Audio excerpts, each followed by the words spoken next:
Lexington police are investigating an armed robbery, who they're trying to track down tonight. And days after Kentucky's request for more time to update IDs, Kentuckians line up to get their passports. Passports aren't cheap. A license is $12. We're talking to people about the Real ID Act.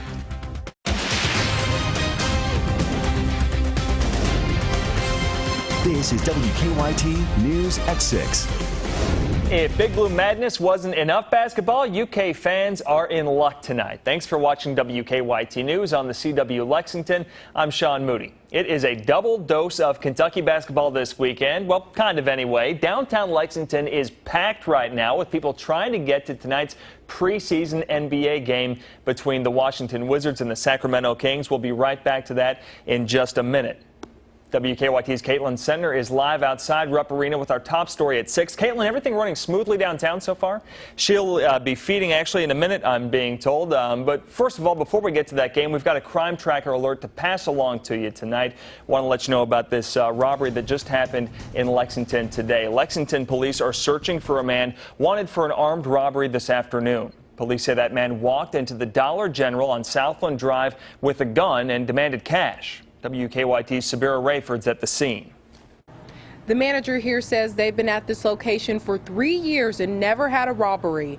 Today that changed. Employees say around 11:30 a man came into the store and asked for help. They say he then followed an employee to the back of the store and demanded money from the man while holding him at gunpoint. The employee at the store tells us he unlocked the safe and gave the robber the money. They say the robber then told the employees to stay in the back and took off from the store. The manager tells us he was out of the store when the robbery happened. He says he thinks the robber had been waiting for him to leave. When they went back to check the security footage, they say it showed the robber slipping into the back room and turning off the security cameras before robbing the store. The manager wasn't able to give a specific amount the robber got away with, but he did say it was somewhere in the hundreds. In Lexington, Sabir Rayford, WKYT. Employees say there were about 7 customers inside the store at the time. No one was hurt. In southern Kentucky tonight, a Corbin man who was shot several times on Thursday has died. According to the Times-Tribune, 37-year-old Stephen Pataki died early this morning at the University of Tennessee Medical Center. Corbin police say Pataki's wife shot him during a fight. The newspaper reports that his wife admitted to shooting him, but said she did not mean to do it. Right now, police haven't filed any charges. New tonight, we've learned that millions of dollars will be released to Kentucky's state colleges and universities on Monday. Governor Matt Bevin had cut the money from the school's budgets back in the spring, but Democratic Attorney General Andy Beshear sued, calling the cuts illegal. Last month, the state Supreme Court sided with Beshear. Today, the Attorney General's office told us Bevin and Beshear both signed an order to release the money. Kentuckians may need to have a passport ready. Last month, the federal government denied Kentucky's request for more time to update its driver's licenses, which means residents might need passports to board domestic flights by 2018. WKYT's Michelle Chamberlain talked with concerned Kentuckians at a passport fair. The passport fair is going on at United States post offices across the state, including here at the main post office on Andino Boulevard. It's somewhat timely considering this week's news about the state's time extension request to update state driver's licenses to comply with the Real ID Act was denied. So what that means is if you have a Kentucky driver's license here in a little bit over a year, you're going to need a passport to fly in the United States. Passports aren't cheap. A license is $12. A passport's hundreds of dollars. So I see it more as a money thing than, I mean, it's a nice way for people to make money. Officials say Kentucky's issue is that the state does not have a centralized license issuing agency because county clerks issue driver's licenses. And unless the state makes changes to comply with the federal law by 2018, you won't be able to use a Kentucky driver's license to board a flight, even if you're flying within the United States. Now, Samantha Link of Lexington, along with dozens of people, showed up for today's passport fair. She's getting a passport to travel to the Bahamas, but doesn't like the idea of needing one to board a domestic flight. It's stupid, I think, to have a passport to go in the U.S. I mean, we have a state ID license showing that we're from the United States, so I don't see why they would make it more difficult to fly within the U.S. And passport officials believe the passport fair is especially important now because 10 years ago, the U.S. State Department required a passport to travel to Canada and Mexico. Those passports are close to expiring and will need to be renewed. In Lexington, Michelle Chamberlain, WKYT. Earlier this week, the commissioner of Kentucky's Department of Vehicle Regulation said he believed the state will make the changes necessary for the government to ease up on that 2018 deadline. The weekend is here, and so are the warmer temperatures. If you looked at the forecast and not the calendar, you might think it's still September. WKYT meteorologist Mike Linden has an early look at your forecast. Well, Sean, it has definitely felt more like a September day than the middle of October here in Kentucky, with temperatures right now holding on to the upper 70s and in some spots even the lower 80s. Louisville, one of those spots, Laurel County also at 80 degrees. But to put things into perspective, let alone warmer than normal, we are a lot warmer than where we were even yesterday, with most spots 5 to nearly 15 degrees warmer than, again, 24 hours ago. The top spot, Rowan County, Moorhead, 16 degrees of difference in 24 hours. That is a big-time swing. And if we look at the radar here, the Defender Radar Network, there's just nothing going on. There's some very thin cloud cover, but nothing as far as rain is concerned. This warming trend is going to continue as well, heading into Sunday and even into the upcoming work week, too. But coming up, I'll show you when these warmer temperatures will come to an end and things will start feeling a lot more like fall before you know it. Sean? All right, Mike, thank you. A Winchester cemetery is getting a facelift. From the outside, it looks like Daniel Grove Cemetery has been forgotten. But volunteers are making sure that is not the case. WKYT's Mike Byer joined them today as they clean up the old cemetery. Hidden graves, overgrown brush, and left behind junk. It's hard to see what's become of this Winchester cemetery located near the Daniel Grove Cemetery off Old Muddy Creek Road. The cemetery is in such disarray that it really is heartbreaking. Volunteers from VFW Post 2728, like Janice Martin, have made it their mission to give the deceased a proper resting place. The group meets every Saturday morning at 10, spending much of the day cleaning up the cemetery that has been forgotten by most. While cleaning up the property, volunteers discovered this stone, which has the cemetery's name on it. It's called Reeves Memorial Park, dedicated in 1939.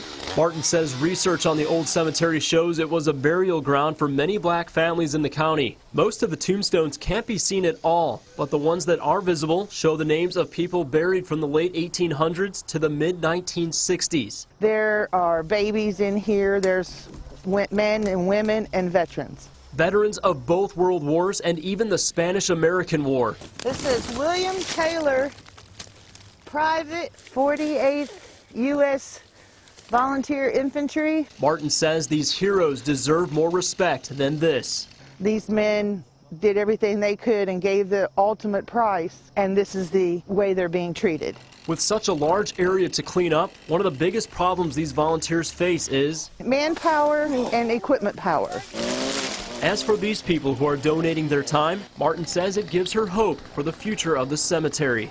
In Winchester, Mike Byer, WKYT. Those volunteers will continue that work on the cemetery as long as the weather will let them. Martin says the goal is to have most of the cleanup finished by Veterans Day so they can rededicate that cemetery. Still ahead here on WKYT News on the CW Lexington, hundreds of runners hit the pavement dressed in pink this morning while they're lacing up the shoes to take down cancer. Now, your hour-by-hour forecast with meteorologist Mike Linden. Well, it has certainly been a great Saturday in Kentucky, with temperatures so much warmer than normal under sunny skies. We take a look across the state. No matter where you look today, it has just been fantastic. One of my favorite weather cams to show is this one here in Breathitt County. Check out Jackson. Just gorgeous as we work our way into the evening hours, with temperatures across the state still holding on to the upper 70s. We looked at the Defender Radar Network, and if you spent some time outside today, well, you certainly got a good one. Hopefully your luck at Keeneland, if that's where you went, it was as good as the weather that we saw out there today and are continuing to see, mind you. Temperatures are still quite warm in the upper 70s, even a few low 80s still out there, one of which in Laurel County, right there on the nose at 80 degrees.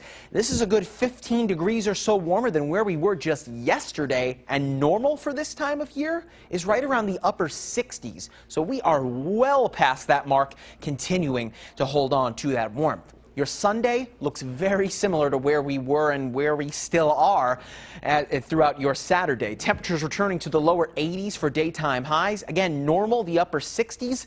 We'll beat that even before lunchtime tomorrow. So if you plan on being outside, or if you're thinking about some plans for tomorrow, maybe think about spending some time outside. Another good one for you. That is, of course, if you like warm temperatures, sunshine, and a light breeze. I mean, things are pretty good here in Kentucky, but let's take you hour by hour and take a look at what we'll find as we head into the work week. This is right around 8 o'clock tomorrow morning. A few light, thin clouds out there, nothing that will impact your start very much. Heading into the afternoon, all of the action stays well to our north over Indiana and Illinois. But look what happens as we head into the start of the work week. A cold front begins to dip in from Canada that by about Wednesday or so will bring the change. Up until that point, though, we will continue to stay warm. But of course, once that cold front gets to us as we head into the middle of the work week, that's when the big changes will get here. So not only tomorrow, but the start of your work week looking quite dry as well. It isn't until Wednesday that we not only see the return of rain and potential thunderstorms, but we also see the cooler temperatures as a result. So again, if you want to spend some time outside the next few days, well, just like this color here, green, you are good to go. Look how nice it is and look how warm it is too. Temperatures in the mid to low 80s the next few days, and those 80s might even be a bit conservative, Sean. We might even see a few spots get into the mid 80s when all is said and done. But of course, look at that 7-day forecast. We start in the low 80s tomorrow and end in the upper 50s for daytime highs. So that roller coaster ride, it continues. You're sure there's no computer bug that just yanked a 7-day from like early September, right? It's been really unusual, and just keep this feeling in mind, what it felt like today, especially for next week. We will make the most of it. Thanks a lot, Mike. This morning, runners hit the pavement bright and early in their best pink to raise money for breast cancer screenings. The second annual Yes Ma'am 5K was held at R.J. Corman Railroad in Nicholasville. The event is put on by the St. Joseph Hospital Foundation in partnership with Kentucky One Health.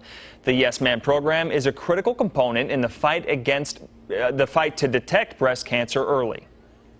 Even though we know 90% of Kentuckians today have health insurance, we still have those that do not. And we know that annual screening is critical. So funds from today's programming will provide mammograms for the underserved, as well as health programs throughout Kentucky One Health. To date, the Yes Ma'am program has served 1,500 patients. This morning, there were more than 600 people out there to help in the fight against breast cancer. Lee K is next with sports, and the football Cats have the weekend off. Yes, they do, Sean. It's the bye week for the Cats, but several other area teams were on the field, and Rupp Arena is playing host to an NBA exhibition game this evening. John Wall gives us his thoughts on Big Blue Madness next in sports.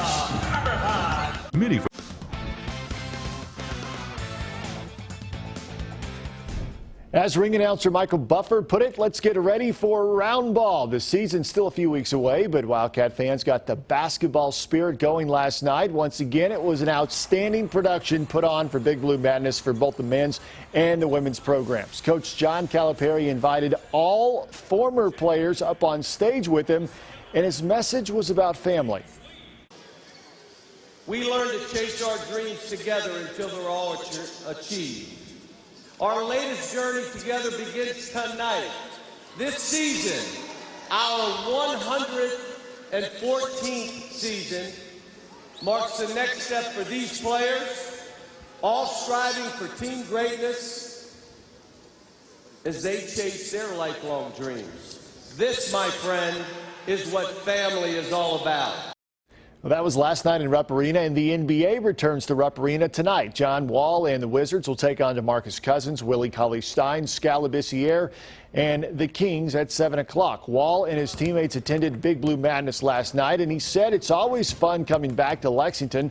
Wall, who had surgery in the offseason on his knee, has been talking up UK and Madness to his coach. No, I think they're doing a lot more different stuff than what we did. Like, our first year was just like, just go out there and see how it is. You know what I mean? We were the first team here. So we didn't know what to expect. We just went out there and tried to have fun. Now they kind of like have a routine and a system. But it's amazing. A lot of people like it. And there's no reason why you wouldn't commit here if you come to Midnight Madness. Amazing. Just, I mean, John has been obviously talking about his experience here for the year that he was here. He has nothing but great things to say, and now I know why. I mean, that last night, that was ridiculous. I've never seen anything like it. Man, it was incredible. I want a do-over. Well, the football Wildcats will get a chance to watch football today. They won't tee it up again until next Saturday against Mississippi State.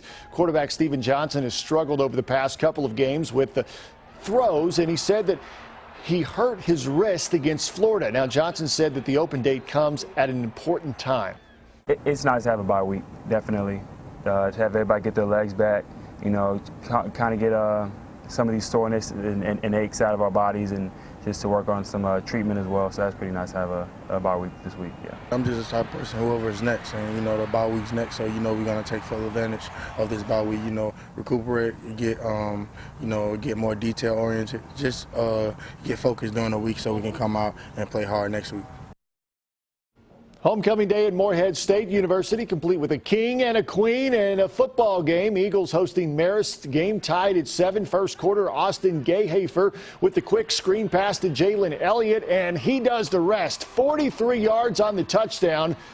With it, Gayhafer breaks the school's all-time record for passing yards with 10,252. Third period, Eagles down by 10. Gayhafer goes up top and finds Jake Raymond for the touchdown. Morehead within 4, 24-20. The game would go into OT, and after a Morehead State field goal, White scrambles in the backfield, avoids pressure, and throws deep to Justin Christian for the game-winning touchdown. Marist spoils MSU's homecoming gang. Eagles on the short end of a 44-41 thriller. Kentucky State also celebrating homecoming, taking on Miles College. 7-0 Miles in the first quarter, and on KSU's Darmonte War breaks loose down the sideline, only to have it knocked out and recovered by the Miles defense. Late in the second, after a Miles field goal, and War gets some redemption here, converting the big fourth down to keep this drive alive.